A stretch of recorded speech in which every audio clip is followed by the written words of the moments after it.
Nah, setelah era volume 8 baru diterima di masyarakat dan berhasil secara komersial juga. Itu volume 8 apa Kang lagu hitsnya? Yang Diana Muda-Mudi itu Oh kan, Diana Muda-Mudi gitu ya. Diana Muda-Mudi itu adalah proses pencapaian eranya Kus-Plus yang sebenarnya Wah dalam luar segmen biasa. komersial ya. Itu yang diterima sampai hari ini sebetulnya. Iya.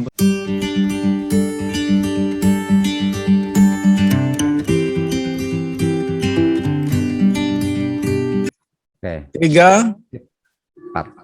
2, 1. Assalamualaikum warahmatullahi wabarakatuh. Berjumpa lagi Waalaikumsalam. WCC dengan salah seorang tamu mungkin terpenting ya di kancah perkus-plusan. Tidak lain tidak bukan Kang Heri B+. Oke, Apa kabar Kang Heri? Alhamdulillah. Assalamualaikum warahmatullahi Alhamdulillah ya. wabarakatuh. Sehat Sehat selalu ya. ya. Alhamdulillah. Luar biasa lah. Asik. Ini pasti Kang Heri lagi sibuk ya. Sibuk sih enggak. Saya kadang-kadang nyibukin diri.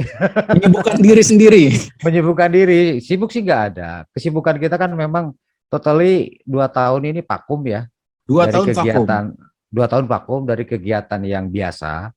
Kita jadi band pelestari ya, otomatis sekarang ini di rumah aja. Kegiatan paling saya menghibur diri.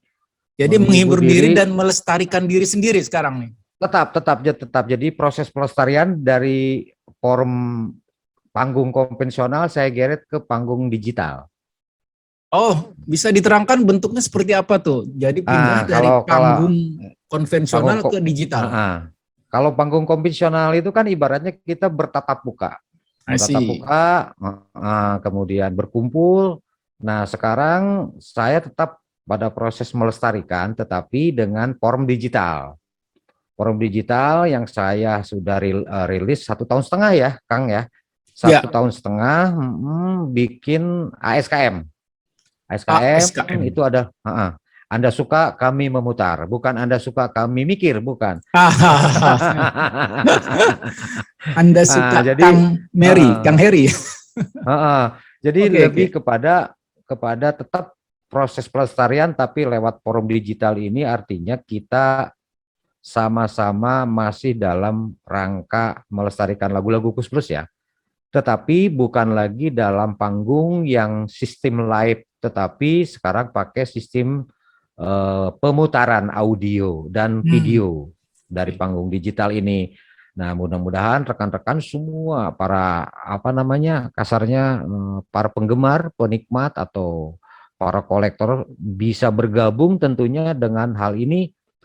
Walaupun suasana panggung konvensional itu hampir 2 tahun ini sudah tidak ada berani yang membuat itu, ya kan? Nah, dengan sistem ini di rumah masing-masing, alhamdulillah mungkin bisa teratasi kerinduannya. Artinya begitu. Saya lebih ke situ. Nah, perpindahan dari konvensional ke digital, ada kendala apa, Kang Heri? Kemudian bagaimana respon dari masyarakat pemirsa, khususnya penggemar Kus-Plus? Banyak sekali. Bisa disebutkan. Jadi beberapa tipe penggemar itu karakternya macam-macam ya. Karakternya macam-macam. Jadi ada yang tipe mereka itu memang lebih hobi ke live show. Lebih hobi ke live show karena ada pertemuan mungkin di situ ya. Pertemuan bisa joget juga ya. Bisa joget, bisa apa. Nah, kalau panggung digital ini lebih kepada perangkat lunak ya yang kita pakai. Baik smartphone atau TV atau apapun bisa ya, misalnya PC komputer atau laptop dan lain-lainnya.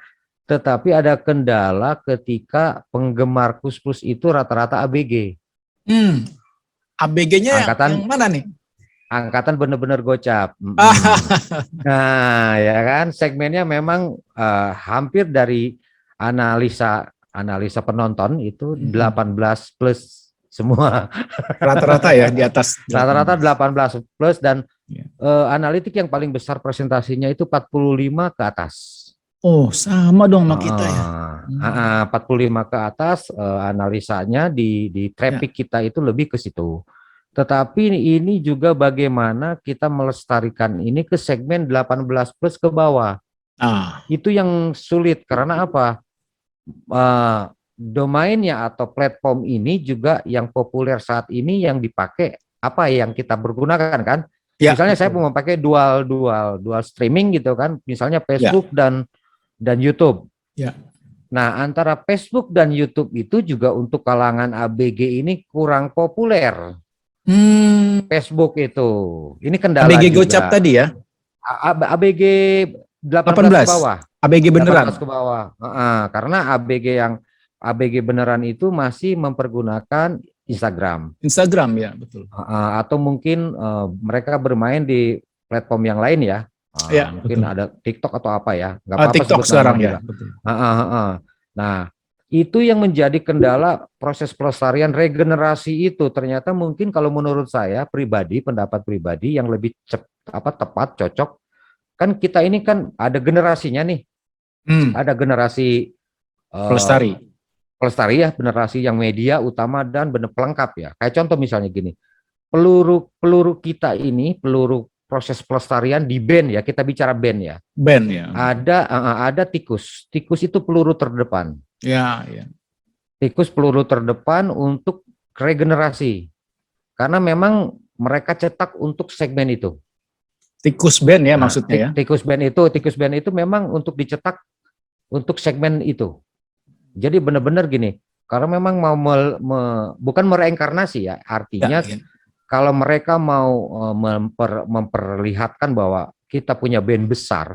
Betul. Nah, dengan penampilan tikus ini mewakili untuk generasi-generasi yang sekarang. Itu pribadi saya, saya pendapat ya. Untuk milenial ya mereka nih. Untuk milenial itu, nggak tahu kalau secara traffic di dunia digital, saya rasa tikus juga sudah terlihat. Dan mereka sudah masuk ke dunia yang sebenarnya, dunia entertain yang sebenarnya. Saya kan pemerhati juga ya. Saya memperhatikan apa-apa yang dilakukan para band-band pelestari ya. Ada band pelestari yang kelasnya memang kelas untuk di KPKP, ya kan? Ada band pelestari yang benar-benar totalitas forum digital. Seperti Neo Gibles itu kan forum digital yang memang betul. Neo Gibles ya. Neo Gibles itu forum digital. Kalau Neo Gibles masuk peluru terdepan untuk milenial juga ya, untuk ABG juga. Kalau dilihat di analitiknya, Neo Gibles ini lebih merata. Oh gitu. Lebih merata, dia lebih full kepada seluruh penggemar. Tetapi segmennya memang berbeda karena mereka ini menampilkan secara original. Original Kus Plus Sound ya. Original Kus Plus Sound. Nah, untuk kalangan, kenapa saya bicara tadi tikus jadi peluru terdepan? Karena tikus ini tidak meramu secara original total. Betul. Tidak secara original total, bahkan dia kembangkan dengan caranya sendiri. Mereka lebih mengkreasikan lagi ya. Mengkreasikan sendiri supaya bisa masuk ke kalangan yang menurut mereka bisa masuk. Lebih mudah. Itu saya perhatikan juga dari tata perkembangan musiknya ya, musikalitasnya saya perhatikan. Kemudian saya lihat dari perkembangan forum digitalnya juga langsung meledak ya. Tikus ini juga luar biasa. Secara ini ya itu dukungan yang luar biasa karena gini.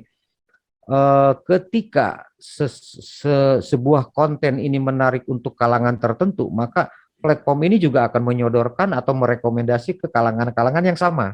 Betul ya. Ke kalangan-kalangan yang sama. Rekomend terus ya. Rekomendasinya gitu seperti itu karena memang itu kita nggak bisa lawan dunia digital itu kita nggak bisa lawan, nggak bisa bermain gitu loh ya. Kemudian sesuai dengan konten dan karakteristik dan kriteria yang tertentu ya. Misalnya eye catching, gambar yang bagus, standar audio yang bagus itu utama. Nah, sudah memenuhi persyaratan tikus ini sebetulnya untuk penampilan, untuk eye catching dalam sebuah platform, dia udah mewakili broadcast yang sebenarnya.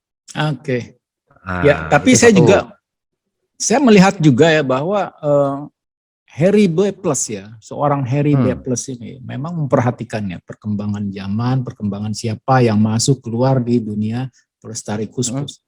Tapi saya lihat Harry B. Plus ini jiwa inovatifnya, waduh, ini jiwa inovatifnya nih apa ya, mau maju ke depan. Kalau saya bilang dengan mendirikan ASKM ini ya, orang-orang belum kepikiran loh, bikin ASKM khusus Kus Plus. Menurut saya ya ada beberapa di Facebook tapi ya hanya maju mundur aja kayak Mas Tejo misalnya itu dia di Facebook dia buka tapi beliau kurang serius kelihatannya untuk happy sehari-hari aja. Kalau Harry B Plus ini saya lihat oke nih pandemi dia buka ASKM walaupun sesekali mungkin main juga ya dengan teman-teman B Plus ya. Nah saya lihat ini sosok Harry B Plus inovatif. Kenapa? Apa yang mendorong hal seperti itu tuh? Yang mendorong hal seperti ini bahwa kami memang jiwanya itu memang udah di situ ya. Ketika seorang musisi atau seniman musik berhenti pada titik tertentu, dia akan nggak betah pasti. Dan kembali kepada jiwanya. Jiwanya ini kita misalnya kita melestarikan untuk apa? Cari duit? Apa jiwa benar-benar melestarikan atau apa?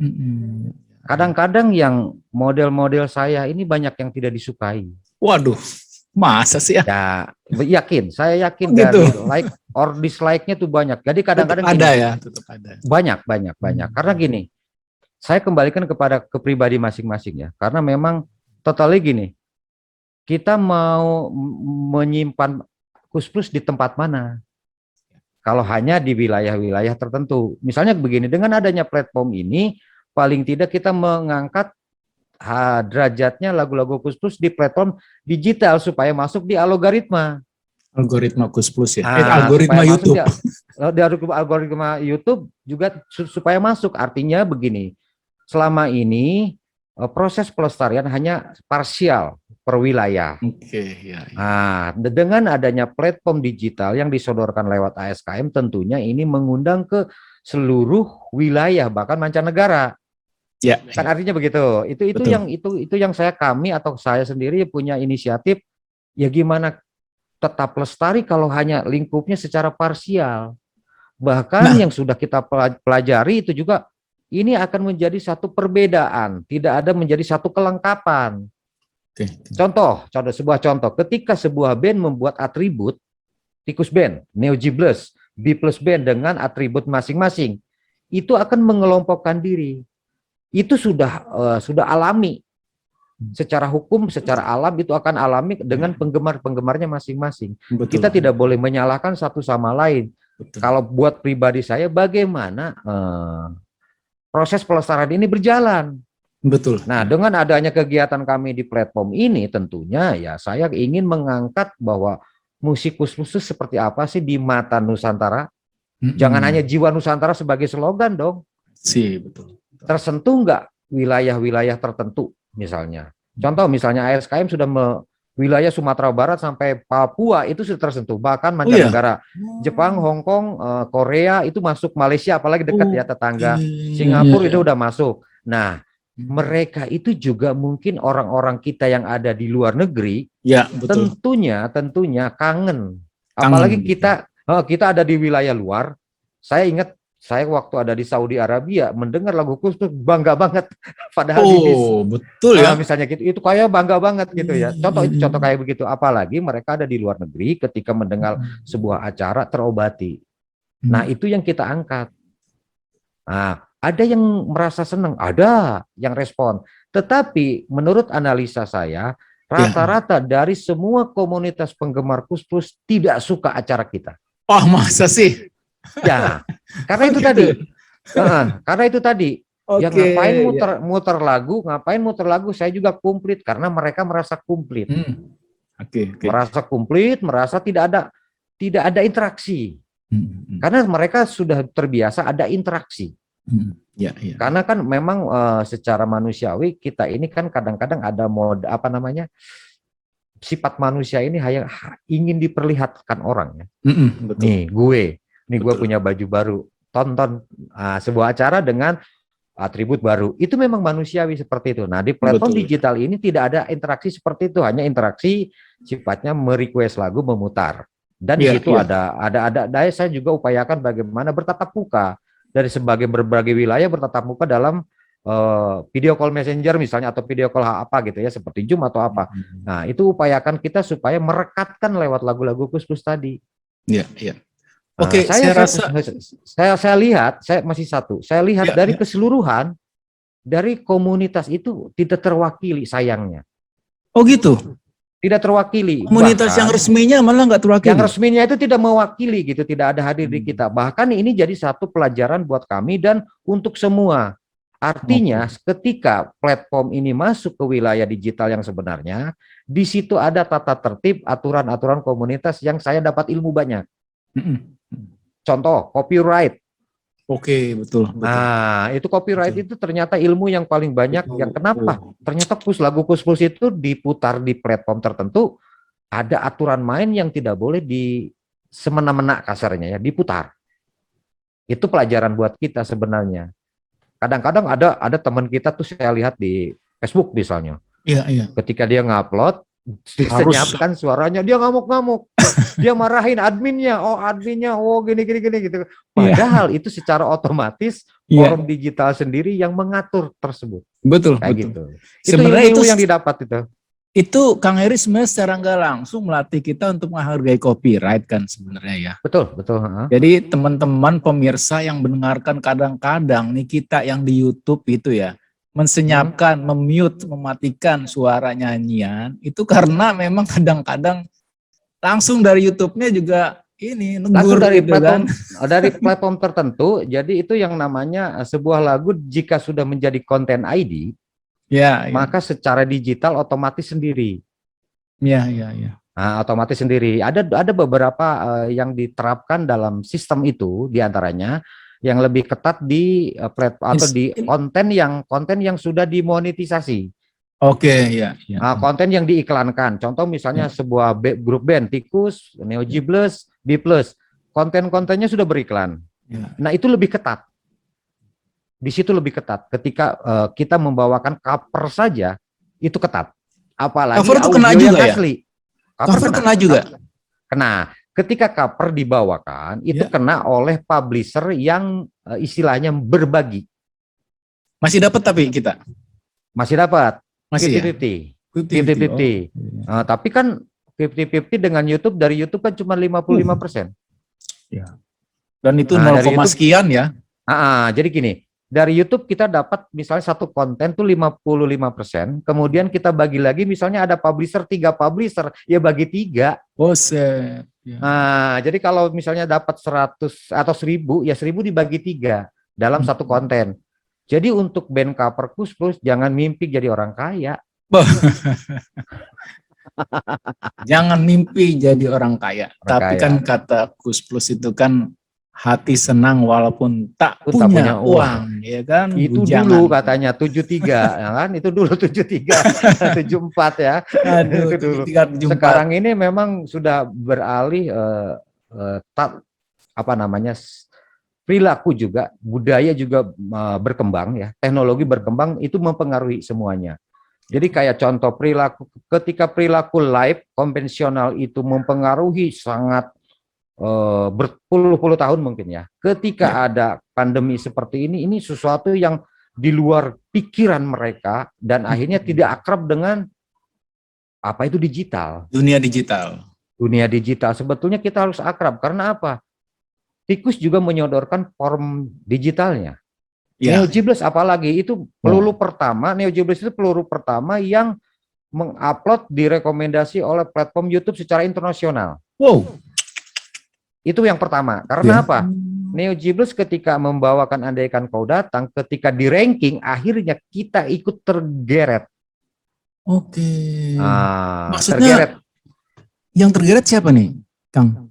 Para pelestari yang di bawahnya. Oh gitu, yang ranking, ranking ya akhirnya ya. Ranking. Nah sekarang kita bisa cek ranking antara Neo Gibles dengan Tikus. Ya. Itu udah hampir melejit.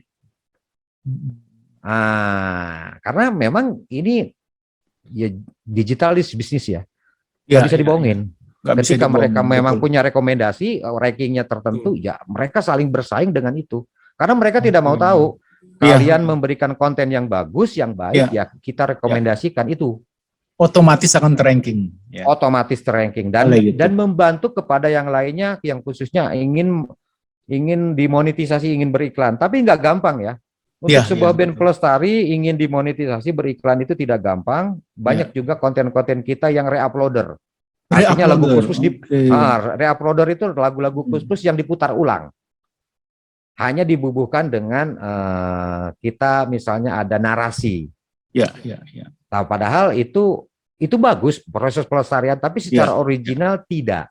Kurang ya, betul. Ya, karena itu akan pelanggarannya begini. Akan diambil oleh publisher sebetulnya. Oh, tetap diambil publishernya. Diambil publisher karena yang diputarkan audio asli. Oh, gitu. Nah, ketika memutarkan audio asli seperti ASKM, itu kita tidak dapat apa-apa. Nah, gimana tuh Kang? Jadi, nah, ya nggak masalah. Sekarang kembalikan ke masing-masing. Kita ini mau mencari uang di situ, ya harus bisa lihat dong. Itu kan bukan lagu kita. Betul. Ya. Nah, harus menyadari itu bukan lagu kita. Kadang-kadang orang marah-marah yang tadi bilang disenyapkan, mau marah-marah. Ya orang lagunya di publisher yang membuat ketentuan ya kan. Apa yang harus kita marah-marah itu tadi dari Forum Digital yang tentunya ini mungkin harus disampaikan. Mohon maaf ini bukan menggurui, tetapi berdasarkan pengalaman yang saya alami dalam di dunia digital dan mengamati semua perkembangan band, perkembangan konten-konten kreator yang membawakan lagu Kus-Plus. Di situ saya amati satu persatu dan saya lihat penghasilan mereka. Penghasilan mereka tuh saya lihat itu hanya secara global, belum tentu sebenarnya. Betul. Gitu. Karena kalau kita melihat tuh dari social blade itu kan nggak nyata juga itu kan. Nggak nyata, itu hanya secara kasar per bulan dan per tahun. Ya betul. Padahal di dalamnya masih diurak-arik lagi pembagian ke publisher, berapa presentasinya lagi. Jadi setiap tanggal 20 itu potongannya bisa setengahnya. Kalau misalnya di social blade gitu kan misalnya, dapat tikus udah mulai dapat 8 juta gitu kan ya. Itu belum tentu. Itu belum tentu. 8 juta itu kan hanya per bulan. Kategorinya ibaratnya dia akan mencapai segitu. Kalau viewernya bagus. Begitu juga nih G+. Saya tanya, apa betul kalian dapat 6 juta? Enggak, Mas. Sekarang saya pernah tanya nih anak nenek Neo G+. Enggak, Mas. Setelah masuk publisher, kita kena konten copyright, itu saya cuma dapat 1.600.000. Waduh. Dari awalnya 8 juta. Iya. Karena waktu itu Neo G+ kena teguran dari publisher. Nah, ini publisher juga kalau tidak mengenal si covernya, si band cover, dia akan memperingati dalam waktu 1-7 hari. Bans. Di band, nangis kan? Di band langsung, di band. Iya, di band. Karena itu ibaratnya publisher yang mengajukan ke pihak YouTube. Nah, akhirnya saya minta rekomendasi ke publisher, tolong saya bilang ini anak-anak generasi muda, tolong cabut. Nah, sekarang berbagi. Awalnya dia meledak. Ketika setelah berbagi baru seperti itu. Sama, nanti Tikus juga akan mengalami. Tikus akan mengalami. Yang saya tahu kan ini 3 band itu ya. Kalau B+ kan beda. B+ yang ini 3 kan besar ini ya. B+ ini lebih kepada dokumentasi.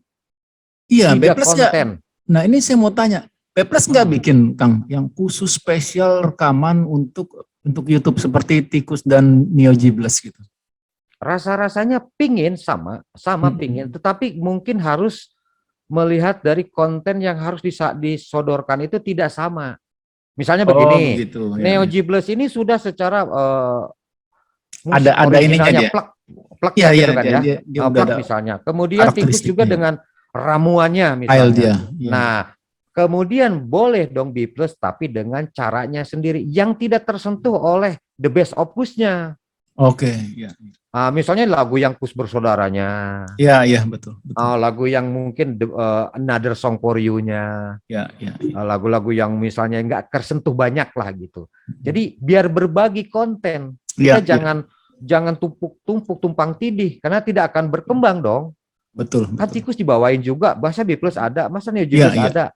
Tapi kan kalau misalnya berbeda konten akan menambah suasana lah, menambah vokabulari juga kan tentunya. Betul. Karena bisa di kami B+ sudah tidak berpikir tentang sebuah persaingan. Iya, sudah kita tetapi sama-sama saya berpikir gitu ya. Sebuah perkembangan. Iya, betul. Kita ini udah 21 tahun udah tidak memikirkan, ya alhamdulillah lah rezeki dari Kus-Plus. Saya rasa teman-teman tanya Mas Richard tanya sendirilah, udah dapat Ya, apa, gitu kan ya? udah bisa beli pesawat ya, Bisa pesawat simulator di pesawat komputer. radio. Bisa pesawat simulator, ya kan? Hanya berapa, $90 kan ya? Iya, Ini iya. bisa beli aplikasinya, saya bisa terbang gitu kan tiap Iya. malam. Misalnya cuman itu aja. Artinya kita sudah cukup, tinggal generasi-generasi yang muda. Saya tuh bangga. Ada Tikus, ada Neo Jibles tuh bangga. Bangga sekali, kenapa? Berarti langkah awal kita ini tidak terputus. Betul, ya ada regenerasi ya. Proses pelestarian berjalan dengan baik, kemudian juga segmen penontonnya juga dicerdaskan dengan mendengarkan sound system dan dengan video yang ditawarkan. Itu kan suatu perkembangan atau perkembangan yang benar-benar kita harus seperti itu. Makanya Kang, misalnya Heri kok ngapain bikin acara-acara kayak gini? Karena misalnya saya yakin yang lain juga mampu, bahkan lebih bagus. Tapi belum tentu mau kayak Kang Heri gitu. Nah, saya 1,5 tahun ini duduk 3 jam ini karena enjoy. Iya loh, 3 jam. 3 jam karena enjoy. Seminggu dan 3 kali ya. Ada pertanyaan. Seminggu itu saya libur 2 hari antara Kamis nih ya dan Minggu. Oke. Nah, itu jadi gini, ada pertanyaan itu dapat apa? Memang nggak dapat apa-apa. Di Facebooknya juga tidak dimonetisasi. Kemudian karena di platform YouTube itu sudah termonetisasi, tetapi karena memang kena copyright, kita juga tidak bisa dimonetisasi lagu-lagunya. Jadi yang dibayar itu ngomongnya saya, narasinya saya. Ya. Dalam setiap tampilan hanya 1.300 3 jam itu. Oh iya. Rp1.300 dalam 3 jam itu. Dalam 3 jam Rp1.300. Dalam 3 jam itu cuma Rp1.300 karena semua materinya materi audio asli. Iya, karena pendengar maunya audio asli kalau soalnya ya. Ya memang justru itu. Nah, kelebihan kita untuk bisa menyiarkan, memutarkan lagu-lagu yang non the best. Justru ini sebagai bagian dari menginformasikan ulang. Ya. Banyak yang belum tahu itu. Banyak yang belum tahu. Contoh begini, apa betul Kus Plus ini tidak nasionalis? Setelah di penjara baru nasionalis. Salah besar. Salah besar. Semenjak 62 Kus Bersaudara, beliau ini sudah nasionalis. Oh begitu ya. 64, era 62 ke 64 itu beliau ini sudah nasionalis. Artinya karena memang kita nggak tahu. Beliau sudah membuat lagu Nusantara dalam versi Inggris. Tahun berapa tuh Kang? 64. 64 sudah ada versi Inggrisnya sudah Nusantara. Ada. Tapi Kus Bersaudara, era Kus Bersaudara ya, era itu The Land of Evergreen. The Land of Evergreen. Dia menceritakan tentang keindahan Nusantara. Kus Bersaudara itu ya. Bahkan direkamnya bukan di sini. Di mana Kang? Di Malaysia, negara jiran. Dan rata-rata yang direkam di single-single ya, 2 lagu itu berbahasa Inggris semua. Gitu. Berbahasa Inggris semua. Jadi katakan misalnya Kus Plus hanya dikenal Why Do You Love Me, itu salah besar. Bahasa Inggrisnya udah duluan malah dulu. Udah duluan Kus Bersaudara itu udah duluan, lebih banyak bahasa Inggrisnya ketimbang Indonesianya. Bahkan Indonesianya tuh yang skadelik banget ya, lebih kepada jati diri jiwa-jiwa musiknya tuh yang luar biasa kan. Skadelik banget gitu Kus Bersaudara itu. Ya. Nah, era itu kemudian muncul karena ada perkembangan dari ngak-ngik-ngok ke perkembangan jenis musik yang bisa dicerna oleh masyarakat. Tentunya ini proses yang sangat luar biasa. Ketika Kus Bersaudara era 62 sampai 65 berhenti di 65 karena di penjara, vakum kan? Betul. Vakum ya. Kemudian muncullah 69 itu dengan Kus Plus. Dik Plus ya. Kus Plus baru keluar juga itu dalam proses pencarian jati diri musik sendiri itu di situ tidak mudah. Ini yang menjadi ilmu buat kita penikmat dan para band-band pelestari harus tahu sejarah runutannya gitu loh. Jadi 1 sampai 7 itu ciri khas Kus Plus yang sebenarnya. 1 sampai 7 ya. 1 sampai 7 itu ciri khas Kus Plus yang sebenarnya bisa melihat dari dari berbagai volume yang dia coba obrak-abrik musik pop menjadi progresif, menjadi rock and roll, dan menjadi aneh-aneh. Iya, betul, betul. Ya kan, volume 3 itu lebih psychedelic ya. Dia Ya, mencari jati diri yang dikombin dengan musik-musik luar negeri, Zeppelin, Purple, Uriah Heep, macam-macam di situ. Nah, di situ belum berhasil secara musikalitas dan diterima di masyarakat. Jadi dua-duanya belum utuh ya, antara belum musik utuh, jadinya itu belum sama utuh. penerimaan masyarakat belum. Belum, itu juga di segmen volume pertama itu dia hanya menonjolkan bunyi-bunyian dari masih eranya Kus Bersaudara, gitar. Akustik gitar kan. Sampai ke volume 7 itu bahkan ritmenya itu masih gitar bolong. Sampai volume 7 tuh.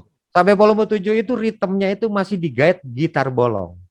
Nah, setelah era volume 8 baru diterima di masyarakat dan berhasil secara komersial juga. Itu volume 8 apa, Kang, lagu hitsnya? Yang Diana Muda Mudi itu kan. Diana Muda Mudi gitu ya. Diana Muda Mudi itu adalah proses pencapaian eranya Kus Plus yang sebenarnya dalam segmen komersial ya. Itu yang diterima sampai hari ini sebetulnya. Iya, betul. Itulah yang standar Kus Plus ya. Standarnya. Dari itu muncul sampai ke volume 14 dan album-album berikutnya. Itu juga dari era 70 ke 80. Iya. Masa jayanya itu 70 ke 80 karena 80 udah diserang musisi solo. Baru ya, musisi solo. Munculnya para solois, para seniman-seniman solo itu Kus meredup. Itu udah zamannya Faris RM, Chrisye ya. Chrisye, Jamal Mirdad, era-era itu. Mirdad, ya, era 80 ya. Kan itu, Ebit apa udah itu. Tapi Kus coba bertahan sampai ke 90, sampai meninggalnya Mas Tony Kuswoyo ya almarhum. Itu sudah karakternya itu bukan karakter Kus. Oh, sudah berubah. Dari era 90-an itu karakter Tony Kuswoyo. Musik-musiknya itu. Jadi Kus Plusnya itu Yon Kuswoyo, Yo Kuswoyo hanya mengisi suara. Oh gitu. Era udah karena 81 itu menurut saya proses pencapaian terakhir Kus Plus. 81 album itu ya. Album Asmara itu. Eranya setelah itu dirasa ini pendapat pribadi ya karena mungkin mengamati dari jenis karakter musiknya. Setelah 90 itu geladak hitam gitu kan ya. Dudu Ron itu era-eranya rasanya Tony Kuswoyo, bukan rasanya Kus Plus. Kadang-kadang dia ngambil mengcombine The Police, mengcombine Queen, masih gitu kan? Masih sempat seperti itu ya. Iya, combine Queen, combine The Beatles itu apalagi kan The Beatles kan? Itu semua dicombine sama Kus Plus karena itu jiwanya cuma Tony Kuswoyo. Itu tahun berapa kan? Dari 90-an itu. Kalau Pak Tony meninggal tahun berapa ya? 96 kan? 96 ya. Iya.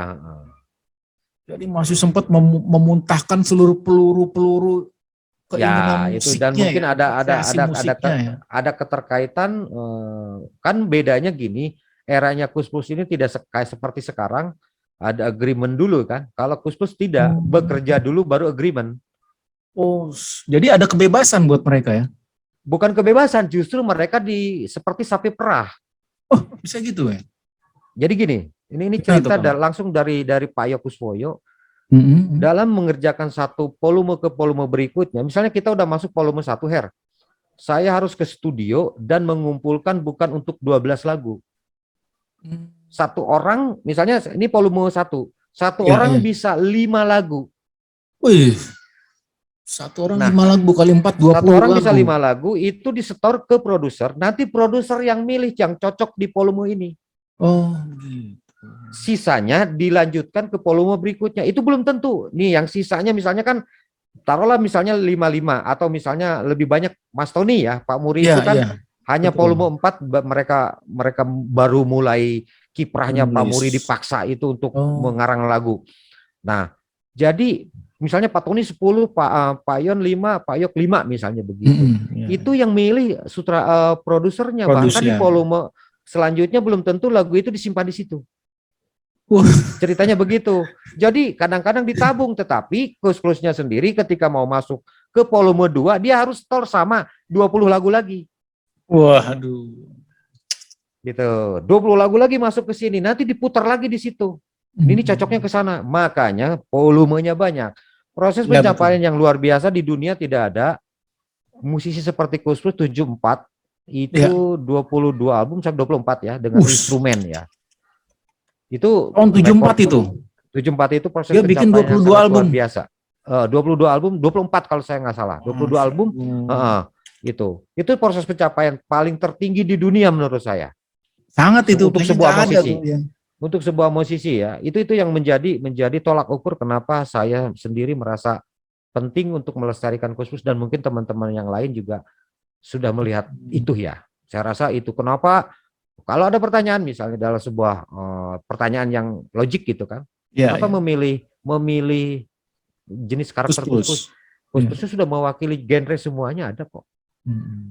Keroncong, pop, heartbeat, progresif juga ada, jazznya ada. Justru di era-eranya 90 itu udah jazz. Tony Kuswoyo sendiri itu benar udah jazz banget itu. Waduh. Itu kalau sekarang dicari masih ada nggak album-albumnya, Kang Heri? Ada di ASKM ada. Wah, ini ASKM punya perpustakaan sendiri rupanya ini. Data bank itu kan kita kumpul dari era-eranya Jiwa Nusantara dibentuk ya. Dan kita juga dulu saya ini memang tapi kalau begitu. Saya mengkoleksi juga ya, mengkoleksi yang koleksi saya juga udah nggak bisa diputar kan. Kaset ada 4 kontainer, double. Kemudian PH ya Koes Plus, PH yang long, yang pendek, yang single juga ada. Semua mau diputar di mana kan kita. Bahkan dulu saya pernah cerita nih. Ya. Ingat kejadian Bantul gempa Maret Bantul ya? gempa. Bantul gempa itu. Saya mau ke Bantul, mau ada parade di sana karena nggak punya ongkos, saya jual tuh. PH. Koleksi piringan hitam saya jual. Waduh. Seingat saya 1.600.000. Berapa banyak itu? Banyak. Satu kardus. Tahun berapa tuh? 2006. Tahun 2006. 2006. Wah, kalau sekarang udah 10 jutaan itu, Kang. Itu saya jual untuk ongkos dan ini di Bantul di Jogja. Iya. Itu mau manggung di sana? Mau manggung di sana walaupun nanti dibayar kan, dulu kan beda Mas. Kita belum modal kayak dulu ada ya. belum ada manajemen ya. Iya, seperti sekarang. Kalau sekarang kan ngobrol begini aja, ya udah DP 50% ya. Dari yang DP udah masuk. Bisa ngobrol begini, misalnya masalah telepon gitu kan. Ya udah, setelah selesai telepon, nomor rekening saya ini kan gitu kan. Nah, pas giliran mau manggung, setelah cek sound itu udah lunas. Memang harus seperti itu, bukan gaya-gayaan, bukan kita ponggah, bukan kita sombong, bukan apa. Band-band yang kelas profesional, sekelas-kelas band-band itu kan kita tiru yang baiknya. Ya, betul. Mereka juga seperti itu. Benar. Apa salahnya band-band yang membawakan lagu Koes Plus tidak melakukan hal itu? Apa salah? Kan tidak dong. Enggak dong, ya. Kan seperti itu. Contoh tikus, manajemennya rapi. Rapi ya. Rapi, manajemennya rapi dan segmennya sudah tepat. Kalau menurut saya sudah tepat. Jujur saya akui ini bukan satu persaingan, tetapi ini suatu perkembangan yang harus saling mencontoh. Iya, betul. Itu yang harus saling mencontoh. Jadi artinya kita ini bukan lagi era-eranya bersaing di sini. Iya, betul.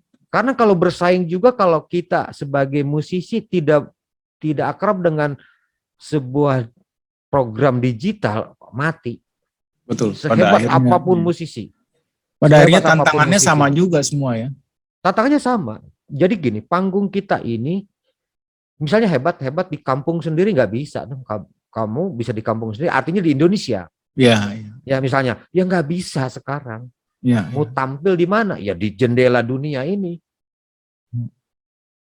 Platform YouTube, platform apapun pergunakan dengan sebaiknya. Nah, sekarang itu kalau Kang Heri ya biasa tampil secara live, melihat orang teriak, ikut nyanyi, ada joget ya.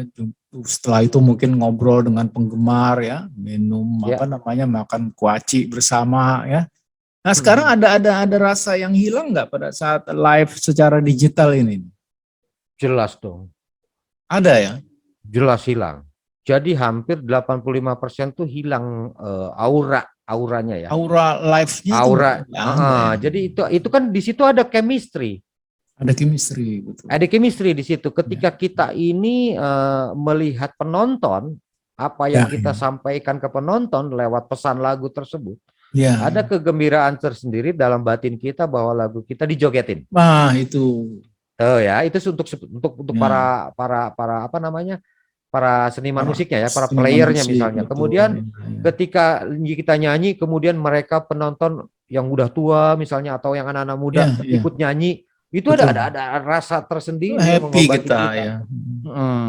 Bahkan kadang-kadang kita buka ya, open ya saya. Saya lebih suka main di acara mall-mall ketimbang di acara pejabat. Karena di mall itu heterogen, siapa boleh datang. Betul. Dari kalangan mana datang, kemudian dari golongan mana datang, dari umur berapa ada. Tapi panggung besar ya, bukan panggung KP-KP kecil gitu kan. Kenapa? Itu di situ ada kita bisa mensiarkan lagu Kus-Plus yang sebenarnya. Waduh. Dan tantangannya memang luar biasa. Karena begini, ketika dinyanyiin oleh sekarang misalnya dinyanyi sekarang, mereka tertarik dengan musik kita. Itu yang berhasil. Itu yang berhasil di kuping mereka sampai. Beda lagi kalau kita menghibur sebuah corporate atau misalnya pejabat-pejabat hanya menghibur golongan tertentu. Kadang-kadang kita ini habis dengan seremonial. Ya, tujuannya kan memang seremonial kan. Seremonial kan itu hanya kepala live itu hanya melengkapi. Saya pernah nyanyi bayaran besar. Hanya nyanyi baru pembuka lagu ketiga, Mas langsung begini, Mas, langsung kapan-kapan, ini dia, saya bilang, ini dia, enak dong. Padahal setiap itu langsung cair lagi ya? Ya kan sudah. Udah duluan kan sudah, jadi check sound sudah selesai. Check sound langsung beres. Udah, mantap. Jadi udah hampir lebih dari belasan tahun yang lalu udah begitu ya sistemnya. Sistem lebih keren dari Club Project dong, B+. Enggak, memang harus begitu. Club Project katanya harus ngambil KTP promotor dulu kadang-kadang. Oh, itu by accident ya. Itu by accident. Tapi memang gini, makanya kadang-kadang like or dislike dengan itu. Padahal saya menerapkan manajemen. Dengan manajemen seperti itu kita tertib. Kita tertib seperti itu. Karena pelajarannya mungkin bukan saat itu, setelahnya. Setelahnya kita pelajarannya menikmati setelahnya gitu, dan setelahnya semua orang para IO itu mengerti dengan sistem itu, kita juga udah duduk manis. Udah duduk manis gitu loh. Kemudian juga untuk masalah pajak nih, jangan sampai salah nih. Ketika kita bermain di level tertentu, itu sudah dipungut tersendiri. Jadi kita tuh tidak mungkin masalah copyright kalau sekarang ya. Jadi keluarnya PP 56 itu saya ketawa. Terlambat ya? Ya terlambat dalam publikasi karena sudah berjalan lama. Udah jalan padahal ya. Kayak misalnya saya manggung di sebuah manajemen tertentu ya, yang misalnya kontraknya lama. Nah, itu tuh hampir berapa persen kita dipotong gitu loh. Besar, potongannya tuh besar. Nah, makanya dengan PP 56 itu kayak zaman dulunya KCI gitu kan ya. KCI. Nah, pencipta lagu ini terima enggak kan? Persoalannya itu. Bagi para larinya kemana itu? Nah, itu persoalannya itu sampai tidak. Padahal dalam setiap event tertentu penyelenggara itu sudah memotong. Hampir 30% loh. Hampir 30% dari nilai kontrak kita. Besar dong ya. Apalagi live, karena gini, kalau untuk di mall itu kursi dan meja dihitung untuk laporan ke KCI. Itu mulai kapan tuh Kang Heri? Udah lama dari 90-an itu. Dari saya tahu dari zamannya di Pasar Seni semenjak kami B+ seri pertama itu sudah berlaku. Udah ada dari KCI ya dulu ya. Nah, dari KCI, jadi di Pasar Seni itu jika ada misalnya ada kursi 3, 4 atau meja 1, misalnya meja 10.000, kursi 2.500 pada saat itu, tinggal hitung. Itu yang dicatat. Kalau sekarang kan beda, ada event, ada event dalam gedung tertentu, udah nongkrong tuh orang pajak. Berapa tiket yang keluar, Ya, berapa ya. kan gitu ya. Sekarang kan begitu kan. Nah, itu kasihan IO itu lari-lari udah kalau lagi event kan IO lari-lari nggak takutnya ada orang pajak kan. Ya. Nah, seperti itu perkembangan-perkembangan yang memang level-level tertentu kita harus sampai di situ. Karena dunia entertain ini memang masih abu-abu, belum bisa menjadi satu patokan yang menjadi pegangan sebagai undang-undang atau landasan bagi para pemula khususnya ya. Ya. Ya Kita ini memang juga kalau dilihat dari sisi pencipta lagu ya, apalagi yang dulunya jual putus ya, memang royalti per hiburan ya, yang pungutan per ada acara itu seharusnya kan membantu mereka ya. Kita sekarang sih kalau kebalik memang justru. bener sampainya pas gitu kita happy ya, suka juga ya. Yang kasihan itu penyanyi-penyanyi legendaris seperti Kus-Plus tadi. Nah itu. Nah, karena mereka Beyblade jual putus, Ya. dia tidak punya hak kecuali sekarang dia mengurus ulang ke publisher. Karena pada waktu awalnya dia hanya jadi sebagai singer ya jatuhnya. Iya, iya. Sebagai penyanyi bukan pencipta lagu. Sekarang kan satu lagu aja kayak raya. Iya, iya, iya. Coba bayangkan. Kus-Plus dulu mencipta Kus-Plus tapi harusnya langsung udah dijual. 7 turunan itu harus kayak raya sebetulnya. Iya, katanya kan lagunya sampai 1000 ya. Kus-Plus. Lebih. Era Kus Bersaudara sampai era terakhir Mas Yon meninggal lebih dari 1.600 lebih. Gitu. Data kita kumpulkan di ASKM itu kita kumpulkan. Jadi kadang-kadang gini ya. ASKM memberitakan informasi itu by literasi. Ya itu suatu literasi juga ya. Harus ada literasi. Jadi misalnya gini, saya juga sekarang begini. Ketika memutarkan ada permintaan request, contoh ini sebagai ilmu juga buat saya, ilmu juga buat yang lain, edukasi. Pak, lagu ini sudah kena copyright ya, saya bilang gitu ya. Nanti kalau saya bubuhkan obrolan, jangan marah ya. Jangan marah ya, saya bubuhkan obrolan ketika di intro, ketika di tengah, ketika di akhir. Supaya tidak terdeteksi langsung secara audio original. Nah, itu bagian dari ilmu yang saya dapat di ASKM. Akhirnya kita akalin juga ya. Diakalin walaupun kena. Oh, kena juga karena per 30 detik itu kita ke per 30 detik kan. Per 30 detik. Per 30 detik datanya sama ya tetap. Itu canggih, kita nggak bisa lawan mesin itu. Ya, sudah mesin dia. Mau dikecoh kayak gimana karena kita notasi yang dibaca. Notasi ketika dibaca mau main di mana notasinya kan ke situ. Misalnya mainnya turunin naikin tidak bisa kecuali suaranya dibikin chipmunk. Aneh kan kau datang kemari itu nggak bakalan kedeteksi itu. Cobain aja. Kan coba pernah nggak kita nonton di sebuah platform Facebook atau apa? Si dubbing film, nonton film ya. Kan filmnya panjang tuh. Tapi dibikin chipmunk. Pernah nggak? Si suaranya itu dibikin ini supaya tidak kena copyright. Gitu. Tapi itu begini mungkin bisa diakalin ya, Kang Heri dengan endorse mungkin yang datang ke ASKM atau berbeda antara endorse dengan itu sifatnya endorse itu di luar dari administrasi sistem ya.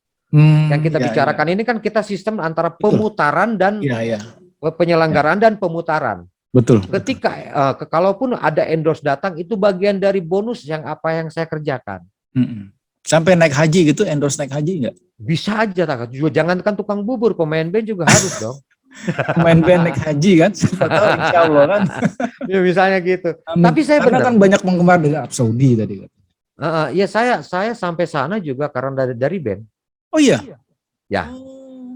Jadi Kang Heri dari naik haji itu karena band. Udah naik ke sana tuh karena dari band. Saya akui. Saya open nih ya, ini belum ada di platform yang lain. Tapi bukan endorse itu kan, bukan endorse bukan, ya. Bukan. Itu memang honor itu. Itu memang bisa ke sana itu dari ya artinya begini. Hasil dari jerih payah itu ada kan begini, bukan hanya secara materi, tapi kita silaturahmi itu adalah hasil ikatan batin kita tadi, chemistry tadi yang terjalin. Nah, bentuknya kan rezeki kita kan dibagi menjadi dua kan antara nominal dengan rezeki kita bertemu silaturahmi. Nah, dengan Kus Plus ini medianya direkatkan Kus Plus ini banyaklah rezeki yang terbuka, dari antaranya tadi sampai ke Arab. Alhamdulillah. Gitu. Kang Heri, kalau dihitung dari pertama aktif di B Plus tahun berapa ya? Itu udah berapa ratus kali manggung? Apa berapa ribu? Jutaan kali. Jutaan kali. Jutaan. Jutaan kali manggung gitu ya. Jadi kadang-kadang kalau kita ngitung Manis dan Sayang gitu kan, pernah ada ke itu ngitung secara analitik ceritanya. Ya. Bodoh-bodohan aja katanya. Ya, Dari eranya tahun 2000 tiap Kemis dikali 1 tahun. Iya. Dikali 1 tahun. Kemis itu nyanyiin lagu Manis dan Sayang 1 kali. Dikali 1 tahun, dikaliin sekian, dikaliin 12 tahun kita di sana. Berapa ribu itu? Berapa kali? Berapa juta kalau ya? Kan misalnya gitu. Itu pernah diiniin. Saya juga kalau ada orang yang ingin mencatat bagaimana proses lagu itu dinyanyikan oleh band Pelestari, ada penulis gitu. Saya mau memberikan data-data itu untuk dijadikan buku. Iya, keren itu. Kayak saya ingin menulis begini. Jadi jangan dilihat dari proses jadinya sebuah band. Iya, betul. Tetapi band itu menyanyikan lagu berapa kalinya itu kan belum ada tuh. Betul. Iya. Kalau misalnya gini, Tikus membuat buku, proses pencapaian Tikus dong. Betul, betul. Kadang-kadang dibumbuin itu. Iya. Nah, tetapi data otentik yang misalnya Tikus berapa kali menyanyikan di Blok M, berkalikan berapa tahun, Wahidul Lopi berapa kali dijanjikan. Berapa kali itu. Nah, itu harus kayaknya menarik itu, konten original konten. Kalau di sepak bola kan ada tuh analitik data berapa kali Messi nendang ya, berapa kali Messi masukin bola, tendangan pojok kata gitu kan. Itu semua kehitung semua tuh. Saya pernah mau nyoba. Tapi sekarang dimudahkan. Sekarang dimudahkan. Ya, sekarang sudah lebih ada. Dimudahkan dalam arti begini, dimudahkannya karena teknologi canggih. Bisa siaran langsung, bisa direkam, bisa diambil per data per sekali manggung. Kalau rajin, sekali manggung ada lagu apa, gitu terus gitu ya. Bahkan gini, teman-teman B Plus itu, kenapa saya hanya mendokumentasikan? Karena hanya saya yang rajin. Jadi pemain sekaligus mendokumentasikan ya. Saya kasih ke kru. Nih rekam kita. Pada saat itu hanya direkam karena untuk dievaluasi. Bener nggak nyanyinya gitu kan. Kita tuh misalnya ada lagu baru yang dilatih. Ini rekam nih. Untuk evaluasi dilatih lagi kalau ada yang salah. Saya nyanyi salah nggak misalnya. Pada saat itu hanya itu aja. Jadi by lagu yang dilatih, lagu yang kira-kira baru direkam. Kalau sekarang kan pantengin udah 3 jam asal baterai kuat kan misalnya. Karena memang udah jadi konten kan. Kalau dulu enggak, itu menjadi bahan evaluasi. Nah, itulah dengan kecanggihan teknologi sekarang, makanya Neo G Plus itu juga tepat, indah pada waktunya karena dia anak-anak muda, kemudian memiliki talenta dan dia bisa masuk ke dunia sound system yang benar, dia bisa meniru dengan baik. Nah, itu sebagai dukungan untuk perkembangan dunia perkus-plusan. Begitu juga ketika Tikus meramu sajian penampilan yang seperti itu, kemudian sajian musik yang seperti itu juga proses pencapaian dan perkembangan yang luar biasa. Betul. Dan dengan tidak mengecilkan band-band yang lain yang lagi berjuang sama. Berjuang sama. Gitu. Ada Purplus dan sebagainya ya. Dan saya lihat ini dengan mulai bukan berakhir sih, tapi mulai ada agak longgarnya PPKM ini, beberapa show tuh di sekitaran Jakarta ya, di Depok itu udah mulai ada lagi tuh yang plus yang Pelestari. Sudah mulai ada lagi. Daerah Bekasi itu udah bahkan Bekasi itu sudah mulai menggeliat ya. Tetapi untuk vokal poin yang utamanya panggung-panggung besar belum berani. Kalau Kang Heri kan yang utamanya di Sumarekon ya, Sumarekon Bekasi. Sumarekon ya? Itu kan landmarknya Bekasi ya. Sekarang landmarknya Bekasi dan B Plus memang di situ kan. Di situ dari awal kita launching sampai terakhir pandemi itu kita di situ. Oh, jadi awal launchingnya Sumarekon itu B Plus ya? 2013-2014. Bahkan digandengkan pada waktu launching itu sama Ruth Sahanaya, kemudian ada penyanyi-penyanyi besar ya di situ. Hmm. Terakhir Iya. B+, kemudian dan Pak Muri dan Pak Yok waktu itu masih ada ya. Iya. Nah, pada waktu itu pada launching pertama. Saya pertama kali nonton B+ itu di Megaria. Megaria Di Metropol. Cikini ya. Cikini. Tahun berapa 2012 ya? apa 2010 2012. Itu B+ 2 tahun di situ. Punya panggung di situ, jadi saya biasa kadang-kadang sambil lihat nontonnya kalau di tempatnya B+ itu udah penuh, itu saya ke warung depan ya, warung bakso. Warung bakso sama warung ayam ya? Ayam ya, saya di situ tuh. Nah, jadi sambil makan sambil nontonin tuh. Nah, tapi soalnya rata-rata kursi yang di tempat B+ manggung itu sudah di booking. Sudah ada tandanya tuh, book. Wah, ini. Dan itu juga orang-orang kantoran yang pulang nunggu malam. macet. Iya, pulang macet. Nunggu macet mampir ke situ dan memang dari jauh-jauh sudah book duluan. Ya, betul. Keren banget itu. Saya juga di situ kenal beberapa ya penggemar juga jadi mulai kenalan di situ. Nah, kalau dari sekian lama manggung itu lagu apa yang paling favorit dari penonton dan dari B+ sendiri? Ini pertanyaan standar ini. Pertanyaannya standar, tetapi ini juga berbeda-beda karena sekarang era begini. Jadi masing-masing band sekelas Tikus, B+, Neo G+, itu menciptakan auranya sendiri ya? Aura sendiri. Pada setiap lagu ya? Pada setiap lagu ada aura-auranya sendiri, bahkan ada juga yang kayak contoh misalnya, itu Garis Genit lagunya Tikus. Nah itu. Misalnya gitu kan. Jadi kayak trademarknya Tikus tuh. Kayak bikin ikon sendiri, padahal mereka itu nggak tahu. Iya. Wajar, nggak apa-apa dah orang ABG sekarang ya wajar. Mereka nggak tahu. Itu Kang Heri dong lagunya karyanya Tikus, Gadis Genit. Oh iya, gitu kan misalnya. Oke, saya bawain. Jadi masing-masing band itu punya auranya, punya aura untuk bagaimana cara menghibur. Jadi lagu itu dibikin dengan kayak gayanya masing-masing, bukan keluar dari pakem, tapi gayanya masing-masing. Aura chemistry-nya antara audien dengan playernya ya tentunya itu. Contoh misalnya. Lagu Nasib itu kan aslinya juga tidak populer. Ya kan itu eranya 90 kan. Iya, di Kus+ itu sendiri kurang populer sebenarnya. Nah, itu saya populerkan dari zamannya Pasar Seni.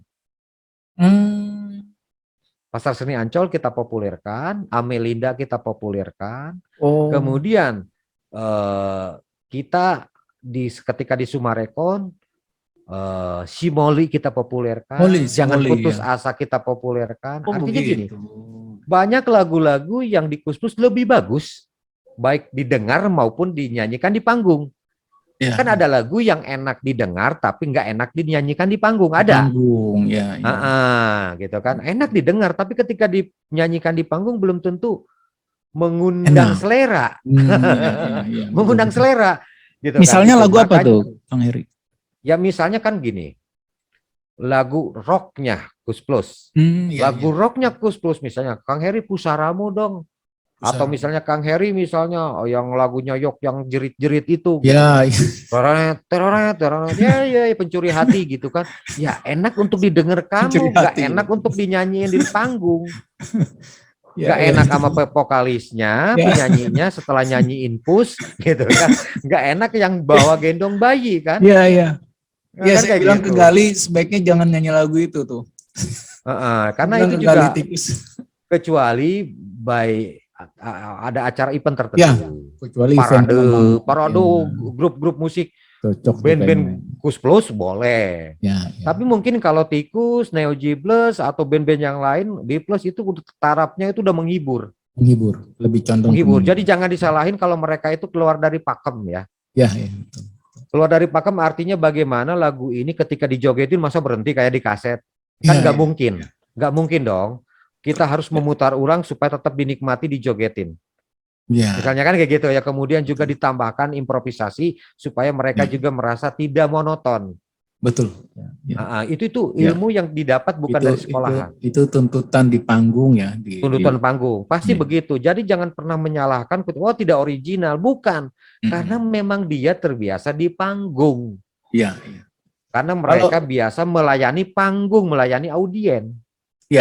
Kalau Kang Heri pernah nggak menghitung ada berapa itu jumlah band pelestari di Indonesia?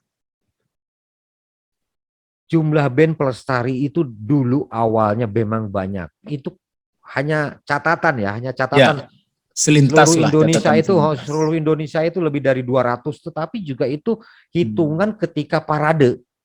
Oh, sempat ada parade juga ya? Ada. Jadi Band pelestari era-eranya Kus-Plus. dulu Jewa Nusantara itu dihitung sama parade. Nah, kalau parade ini ketemu bisa main band, jadi grup. Oh, gitu. Tapi yang benar-benar eksis itu hitungan jari. Ya. Misalnya di Jogja ada misalnya ada house band yang sudah legenda itu. Oh, di Di Jogja house Jakarta, band. house band misalnya contoh ya. Karena yang lainnya juga bukan tidak ada. Tapi Ada. regenerasi yang kita juga tidak termonitor lagi. Ya. Maksudnya sekarang band-band yang berbasis lama gitu kan. Contoh ada Ya, B-Flat di Jakarta gitu kan ya. ya. B-Flat. Itu yang legend juga kan, legend band Ya, pelestari. betul. Band-band lain banyak, tapi yang Betul. kayak munculnya itu muncul setelah ada secara komersil lah bahasanya ya. Ada parade, ada ini baru muncul mereka. Tapi secara konsisten ini sulit. Secara konsisten mereka terus nyanyi itu memang agak berat. Apalagi mereka tidak punya lahan atau tidak punya, misalnya kan kayak gini, harusnya Jiwa Nusantara itu mewadahi mereka untuk mereka tampil. Rata-rata. Kayaknya nih Kang Heri harus gabung sama satu production house yang profesional yang bisa ngebayar Mas Heri ini. Taruhlah misalnya Helmi Yahya gitu, dia kan punya. Jadi gini,